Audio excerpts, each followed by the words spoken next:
Hello, and welcome to a lecture on modifying bandwidth using higher order circuits. My name is Steve Ellingson. Here's an overview of this lecture.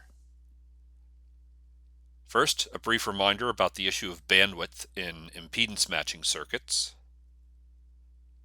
Then we'll talk about increasing bandwidth using cascaded L matches. I'll show you an example of this technique. Then we'll talk about decreasing bandwidth. And the way we'll do that is by creating pi and T matches by combining L-type matches. And I'll show you an example of that. Okay, first, how to increase the match bandwidth. We've probably talked about this in a previous lecture, but let's just quickly remind ourselves of the issue. What you need to do is decrease Q, the quality factor. That means decreasing the ratio of energy stored to power escaping from the 2-port representing the impedance matching circuit. So methods for doing this include increasing dissipation, that means increasing loss. The downside of that, of course, is that TPG is degraded, and usually we don't do this, although I probably have mentioned previously that there are some important applications of this particular idea. But in general, and moving forward in this lecture, we're going to assume that this is not a desirable thing to do. You can introduce additional resonances, and I talked about the circus tent strategy. Again, usually not recommended, gives you lousy response curves. The method we want to consider is using multiple L-type sections in a cascade and adjusting the impedance in stages. And this is a very, very powerful technique. So let's now take a look at this. So what do we mean by the cascaded L-type match? Well, here's an L match. And we're matching real to real in this scenario, although I'll tell you everything we're about to do here is completely general. It's just easiest to look at it in the real to real case. We have the higher of the two impedances on this side. Therefore, we have the parallel reactance on that side, JX sub par. And here's JX sub SER. And what we're going to do is add another section that's oriented the same way. So another parameter here, another parameter here. And I should point out that these values are not necessarily the same. That was kind of sloppy on my part. To clarify that, I could do something like this to indicate which value goes with which 2-port. So that's just a notation issue. In any event, the plan is this. What we're going to do is treat this as two different stages of impedance matching. We're going to go from R high to this value R mid, and R mid to R low.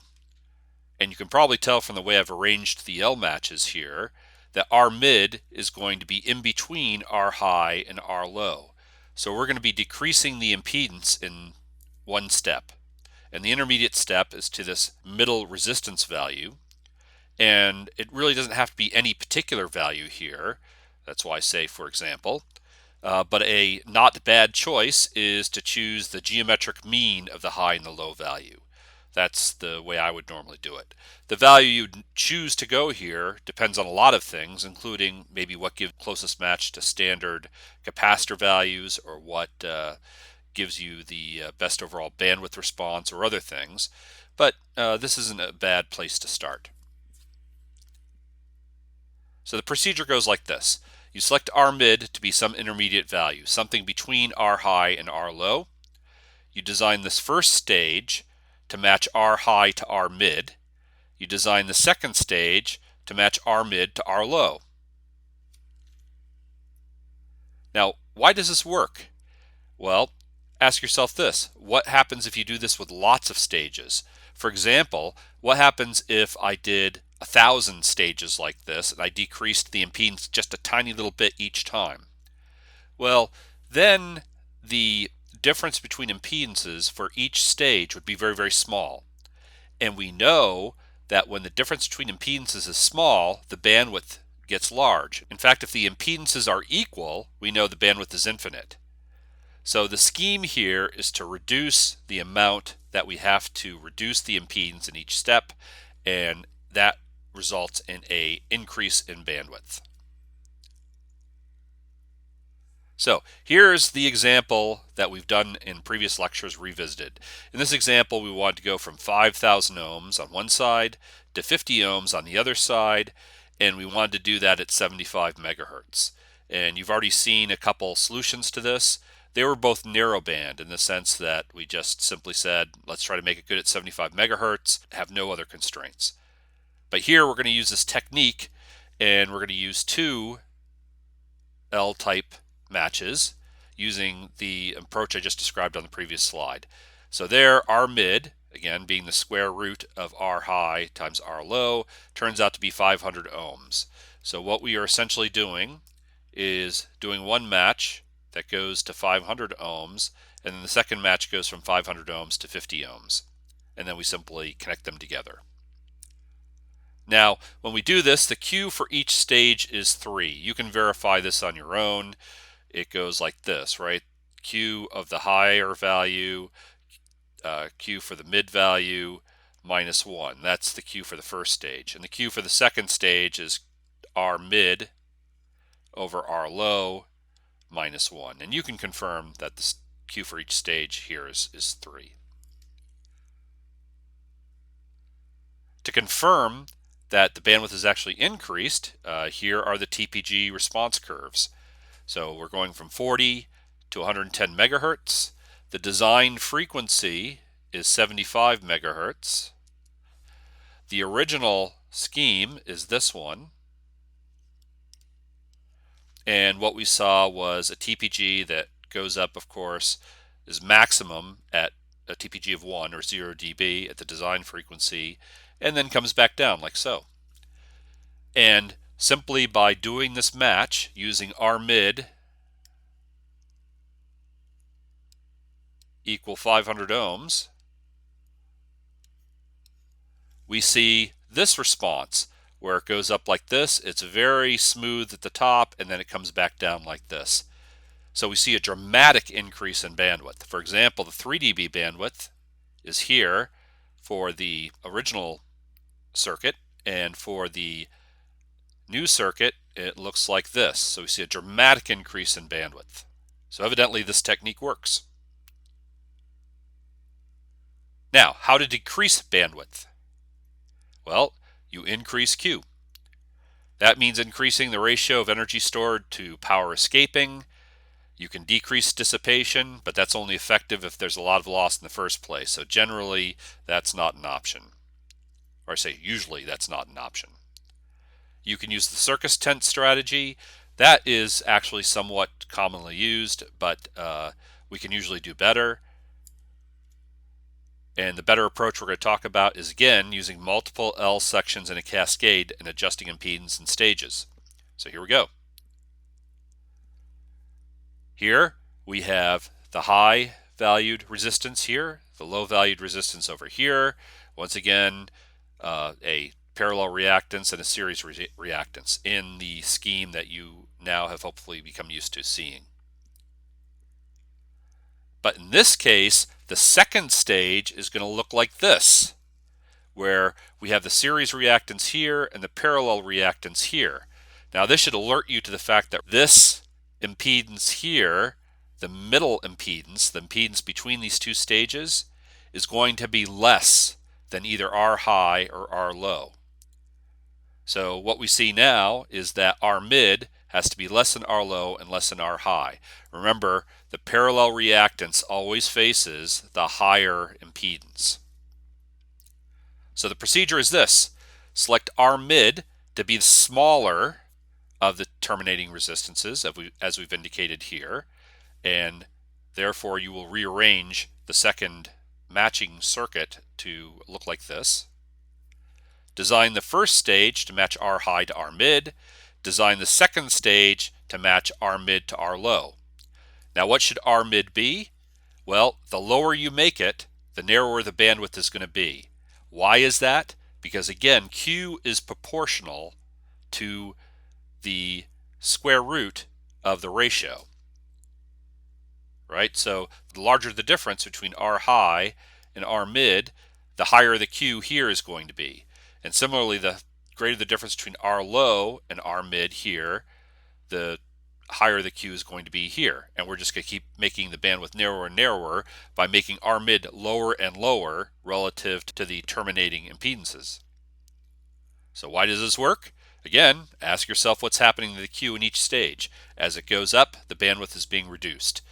Now you'll see that when you put this all together, you're going to get a pi type topology, right? We say pi in the sense that it looks like the Greek letter pi.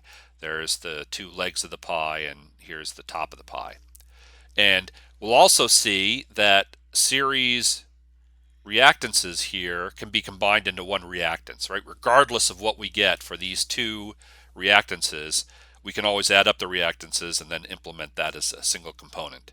So this will always be a 3-component match. Now another way to do this is using a T-type topology, and the approach is very, very similar. Here we start off with a reversed first section. So you see right away that whatever impedance we're going to put here must be higher than R high. All right. On the other side, we're going to go back to R low, and we're arranging the circuit this way. So we see that this impedance over here must be higher than R low. So the scheme here is that R mid is greater than both R high and R low. So instead of having an intermediate impedance which is lower than both the terminating impedances, we're having an intermediate impedance which is higher than both the terminating impedances. So the procedure goes like this. You select R mid to be larger than either of the terminating impedances. You design the first stage to match R high to R mid. You design the second stage to match R mid to R low. Now what value of R mid should you choose? The greater R mid is, the higher the Q of these circuits is going to be, the narrower the bandwidth. So the choice of R mid here, once again, gives you control over bandwidth. If you want to make the bandwidth narrower and narrower, you increase R mid to be greater and greater.